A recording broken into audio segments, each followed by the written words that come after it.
I want you to think about yesterday. A normal day. You woke up, went to work, came home. You didn't buy anything.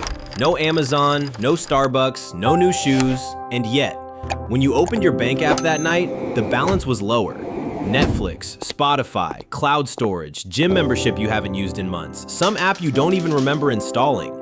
Money left your account on a day you didn't spend money. And that's the part nobody talks about. Because if losing money required you to actively buy something, most of us would stop. But what if the most expensive financial system in your life works best when you're tired, busy, and not paying attention?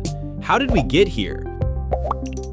My name is John. I'm not a financial guru. I didn't retire at 30. I don't own rental properties in 3 states. I'm just someone who spent a lot of time thinking about why so many normal, hardworking people feel broke even when they're doing everything right.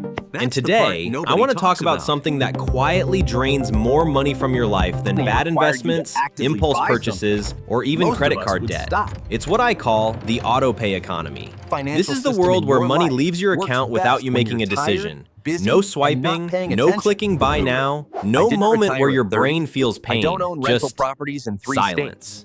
Subscriptions, memberships, auto renewals, monthly fees, annual plans you forgot existed, they don't feel like spending because psychologically, they aren't processed as spending. And that's not an accident.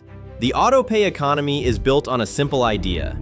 If a payment is small enough, frequent enough, and automatic enough, your brain stops noticing it. You remember buying a $1,200 phone. You don't remember paying $14.99 every month for the next 5 years to fully use it. You remember signing up for the gym. You don't remember the 26 months you didn't go. This isn't about self-control. It's about design. Because modern businesses don't want you to make buying decisions. They want you to make one decision just once and then never think again. Free trial, auto-renew, cancel anytime, just $9.99 a month. Those words are carefully chosen. They lower resistance. They reduce friction. They turn money into background noise. And here's why this matters. When money leaves your account without triggering awareness, you lose the ability to prioritize. You don't compare. You don't ask, is this worth it? You don't even remember agreeing to it. So your financial life slowly fills up with decisions you didn't re-choose. In this video, I want to break this system down into 3 parts. First, why autopay doesn't hurt, even when it's expensive. Second, how the system is intentionally designed to be forgotten. And third, what the real math looks like when you add this up over 10 or 20 years. Because this isn't about cutting joy out of your life. It's about taking back awareness. And awareness is where wealth actually starts. You don't ask. Here's something strange about the human brain. It's very good at remembering pain, but only when the pain is loud. If you lose 2,000 in one day, you feel it in your chest. You replay it in your head. You tell people about it. But if you lose 20 today, 15 next week, $9.99 tomorrow, and $12.99 every month after that, your brain barely notices. Not because you're careless, but because your brain was never designed to track small, recurring losses. Think about how spending used to work. You handed over cash, you saw the money leave your wallet. There was friction, there was a pause. Today, money disappears silently in the background while you're answering emails, commuting, or brushing your teeth. And the brain treats those 2 experiences very differently. A large one-time expense triggers pain receptors. A small automatic expense triggers nothing. That's why $1,200 for a phone feels expensive, but $19.99 a month for 5 years doesn't. Even though the second one often costs more. Your brain doesn't add things up over time unless you force it to. It reacts to moments, not totals. This is why subscriptions feel harmless. They don't ask for attention. They don't interrupt your day. They don't make you stop and choose again. They just keep going. Have you ever looked at your bank statement and thought, I don't remember agreeing to half of this? That's not forgetfulness. That's cognitive overload. You're managing work, family, health, messages, notifications, deadlines. And somewhere in the background, a dozen companies are charging you for convenience, entertainment, storage, productivity, and peace of mind. Each one feels small. Each one feels reasonable. Each one feels justified on its own. But together they form a second rent payment you never consciously approved. And here's the most important part. This system doesn't rely on you being bad with money. It relies on you being human. Tired people don't review statements. Busy people don't audit subscriptions. Stressed people avoid small decisions because small decisions still cost energy. So the money keeps leaving. Not because you said yes again, but because you never said no. They just And keep once going. spending no longer I don't hurts, remember it no agreeing to longer half of feels this. like spending, That's not which is exactly where the That's real problem cognitive begins. overload. Now, here's the uncomfortable truth. Subscriptions don't survive because people love them. They survive because people forget them. And that forgetting is not accidental. Modern companies spend millions of dollars optimizing one thing: how to make money. Leave your account with the least amount of attention possible. Think about how easy it is to sign up. 2 clicks, no password confirmation, no friction. Start your free trial. But canceling? That's different. Suddenly, you need to log in, then verify your email, then click Manage Plan, then scroll, then answer a survey, then confirm again. Every extra step isn't there by accident. It's there because friction works. This is called a dark pattern, a design choice that benefits the company by exhausting the user. And exhaustion is incredibly profitable. Free trials are another perfect example. When you start a free trial, your brain treats it as not real money. You're not buying anything. You're just trying. But the moment you enter your card, the outcome is already decided. Because most people don't cancel free trials. Not because they want to keep the product, but because life happens. Work gets busy, kids get sick, you forget the reminder you meant to set. So the trial quietly becomes a subscription, and the subscription quietly becomes permanent. Then there are bundles: music plus podcasts, video plus shipping, storage plus pro features. You're not paying for one thing anymore. You're paying for a package. And packages are hard to evaluate. You don't ask, is this worth $14.99? You ask, what am I even canceling? That confusion is valuable. Another trick is gradual price increases. The price doesn't double. It goes from $9.99 to $10.99 to $12.99. Each increase is small enough not to trigger outrage. But over time, you're paying $340 more for the same thing. And you barely notice, because once something is on autopay, your brain treats it as fixed. Like gravity, like rent, like taxes, you stop questioning it. The goal of this system is simple: turn active spending into background noise. Because when spending disappears into the background, so does resistance. And here's the part that really matters. This system doesn't care if you're wealthy or struggling. It charges everyone the same. But the damage isn't the same. For someone living close to the edge, one forgotten subscription can trigger overdraft fees, late payments, and interest. The system keeps getting paid either way, which brings us to the part nobody likes to do: actually adding it up. Let's do something most companies really hope you never do. Let's add it up. Not in an abstract spreadsheet way, but in a real, uncomfortable, this is my life way. Imagine you have what feels like a very normal list of subscriptions: a couple of streaming services, music, cloud storage, a productivity app, a gym membership you swear you'll start using again, maybe a delivery membership because it saves money. Nothing fancy, nothing irresponsible. Now imagine all of that adds up to about $270 a month. That number surprises people because no one remembers choosing to spend $270 a month on subscriptions. It just happened. Now here's the part that changes how you see it. $270 a month is $3,240 a year. That doesn't sound catastrophic until you stretch the timeline. Over 10 years, that's $32,400. And that's without investing it. That's without interest. That's without growth.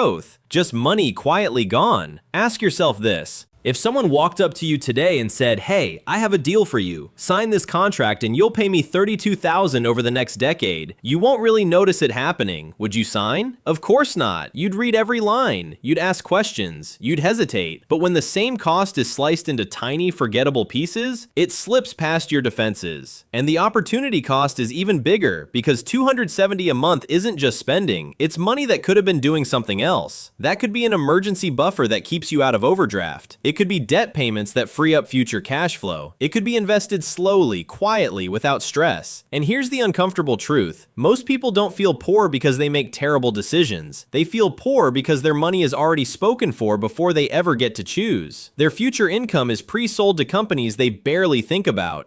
And that's what makes the autopay system so powerful. It doesn't need you to be reckless. It just needs time. Time to compound. Time to normalize. Time to turn just $12.99 into thousands of dollars you never consciously spent. And once you see the math, it's impossible to unsee it. Which raises a harder question: who feels this the most? Here's where this stops being abstract. Because the autopay system doesn't hurt everyone equally. If you're wealthy, forgotten subscriptions are annoying. If you're living close to the edge, they're dangerous. When you have plenty of margin, a $15 charge is background noise. When you don't, that same $15 can be the difference between staying afloat and triggering a chain reaction. An overdraft fee, a late payment, a credit score hit, higher interest next time you borrow, all from something you barely remember agreeing to. This is what people mean when they talk about the poverty premium. Not that poor people make worse decisions, but that the cost of not noticing is much higher. Autopay doesn't ask whether you can afford it this month. It doesn't care if your hours were cut. It doesn't pause because your car needed repairs. It just charges. And if your balance isn't there, the system keeps charging you for that too. Fees on top of fees. Interest on top of stress. Meanwhile, the companies still get paid. They always do. And here's the cruel irony. The people most likely to forget subscriptions are the same people dealing with the most mental load. Multiple jobs, kids, aging parents, unstable schedules. Decision fatigue isn't a personal failure, it's a resource problem. When your brain is busy surviving, it doesn't have spare energy to audit 9.99 charges. That's why autopay thrives in exhaustion. Not because people are careless, but because they're stretched thin. And the system knows this. It doesn't need you to be irresponsible. It just needs you to be tired, which is why shame is the wrong response here. The right response isn't, I should be better with money. It's, I should design my money so it doesn't rely on constant attention. And that's the turning point. Because once you stop blaming yourself, you can finally start fixing the structure. So let's talk about solutions. Not extreme ones, not cancel everything and live like a monk, not spreadsheets that only work if you have unlimited discipline. Because if your financial system requires constant attention, it will eventually fail. The goal here isn't perfection.